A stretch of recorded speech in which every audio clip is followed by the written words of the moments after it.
आफादनि लेंनाय रेखायै 10,000सो बर' सुबुङा दिनैनि हाबाफारियाव जों बाहागो लाबाय। गुबुन गुबुन जिल्ला जोंहा जिल्ला आफादा गासै 22था दङ। गासैबो जिल्ला आफादनिफ्राय बे हाबाफारियाव बाहागो लाफैदों। सिगां नोंथांमोननि चेनेलनि गेजेरजों जाय बिथांमोनहा जोंजों हाबाफारि जाफुंनायाव मदद होफैबाय, जोंनि हांख्रायनायखौ मान होनानै फैबाय, बर' रायजो राजानि स्वार्थआव दिनै जोंजों स्रेङै गसंफाबाय, बिथांमोननिसिम जों खौसेथि बर' सुबुं आफादनिफ्राय जोंनि गोजोननायखौ जासिदों। बुंनांगोन 2020 मायथाइनि 27 जानुवारि बे समनि बिटिआर गोरोबथा, बे गोरोबथानि उनाव जोङो सोरखारजों थाफानानै सोरखारनि खाथियाव रायलायनायनि गेजेरजों जोंनि जेफोर दाबि दुबा बेखौ सुस्रांनायनि थाखाय जों खावलायबोबाय थादों। बोसोरसे, बोसोरनै, बोसोरथाम, दिनै बोसोरबा बारबाय। दा बोसोरबा जासेयावबो माखासे जोंनि जि लुबैनाय, बे लुबैनायखौ सुफुंजानायखौ जों नुवाखिसै। गुबुन गुबुन ओनसोलाव रायजो जानाय गुबुन गुबुन हारि माहारिनि सुबुंफ्रा जोंखौ सानबाय जे 2020 मायथाइनि एकर्डनि जोहै जोंनि गासिबो समस्याफ्रा समाधान जाजोब्बाय। खिन्थु गासिबो समस्याया जे समाधान जाजोबाखै, बेखौ सुबुं दरबारसिम लांफिननांगौनि गोनांथिखौ जोङो नोजोर होनानै आरो बे समस्याफोरखौ समाधान खालामथारनांगौ आरो बेफोर समस्याया समाधान जायाबा जोंनि जि बर' माहारि बिटिसिनि बायजोनि बर' माहारिनि गांनाय उखैनाय बे सुफुंजानाय नङा, बेखौ साननानै जों दिनैनि हाबाफारिखौ लादों।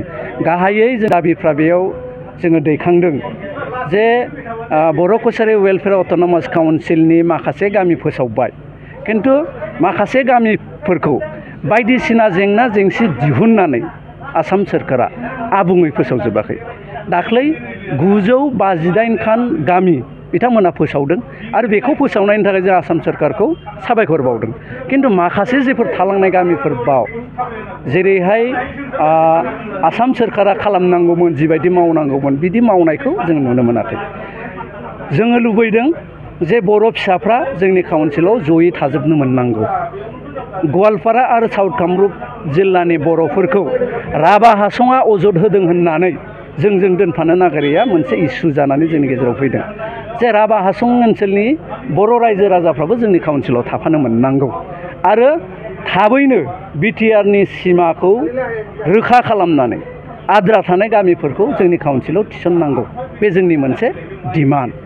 बिनि उनाव बर' कसारि वेलफेयार अट'नमास काउन्सिलखौ बियाब दानाय, जों बियाबखौ दानो थाखाय गोबां खेब खावलायबाय, दिनैसिम दायाखै। बेखौ दाफुंनानै होनांगौ आरो दाफुंखांनायनि उनाव मोनसे इलेक्टेड मोनसे काउन्सिल जोंनो नांगौ। जेलासिमहालागै इलेक्टेड मोनसे काउन्सिल फैया, बे काउन्सिला लोरबां जानानै थायो एबा गावनि गोसो बायदि खामानि मावनो हाया। बेनि थाखाय जोङो बेखौ मावफुंनो खावलायदों। जोङो इनजास्टिस फिल खालामदों जे बज' गोजोन गोरोबथानि गेजेरजों 1500 कौटि 1500 कौटि बिटिआरनि थाखाय जौगानायनि थाखाय होदों। जोङो बेखौ बरायदों। बिटिआर ओनसोलाव रायजो जानाय बर'फोरनि थाखाय जौगानाय जि स्पेसियेल पेकेज, बेखौ बिटिआर ओनसोलनि रायजोफ्रा मोननो गोनांथार। खिन्थु जोंबो लुगैदों जे बिटिआरनि बाहेरायाव सेरखाय बेरखाय रायजो जानाय जे बर'फ्रा, जाय बर'फोरनि समस्याया बिटिआराव रायजो जानाय बर'फोरनिख्रुइ खुनु गुनै खम नङा। गतिके जोंनोबो आसाम सोरखार आरो भारत सोरखारा स्पेसियेल मोनसे पेकेज जौगालु खामानि मावनो थाखाय जोंनो होनांगौ, बे जोंनि मोनसे दाबि। 6.3 क्ल'ज जेखौ बर' गोजोन गोरोबथायाव थिसननाय जादों। दा बिनि गेजेरजों आसामनि बाहेरायाव थानाय बर' बिजोंनि फरायसालिफ्रा सोरखारि जानांगौ, खिन्थु जायाखै। बोसोरबा थांबाय, आसाम सोरखारा बायदिसिना आयेन जाबसिन दिनै जोंनि बर' बिजोंनि फरायसालिफोरखौ फोथैनायनि लामायाव लांबाय थानायखौ जों सहायनो हायाखै। बेनिखायनो जों होनदों 6.3 क्ल'जनि मथे बर' बिजोंनि फरायसालिफोरखौ थाबैनो सोरखारि खालामनांगौ। आरो मोनसे जेंना दा गोदानै ओंखारबावबाय जे जोंनि फरायसालिफ्राव बर' राव रोङै फोरोंगिरि थिसननाय, बे आजां गाजाङै जोंनि बिटिसिनि बाहेरायाव बारायबोदों। बेखौ होबथानांगौ आरो बेखौ जों सोरखारखौ बार बार बुंबाय थादों। आरो जोंनि बिटिसिनि बाहेरायावबो टेट क्वालिफाइ गोबां फरायसाफोर दङ बा केन्डिडेट्सफोर दङ। बे केन्डिडेट्सफोरनिफ्रायनो बिटिसिनि बायजोनि बर' बिजों फरायसालिफ्राव फोरोंगिरि थिसननो जों सरकारखौ नारसिनदों। बिनि अनगायै मोनसे इस्यु, जाय इस्युखौ बै समाव गुरुदेब कालिचरन ब्रह्मनि दिननिफ्रायनो दंबाय थायो जे बर'फोरनि थाखाय आलदा मोनसे रेजिमेन्ट।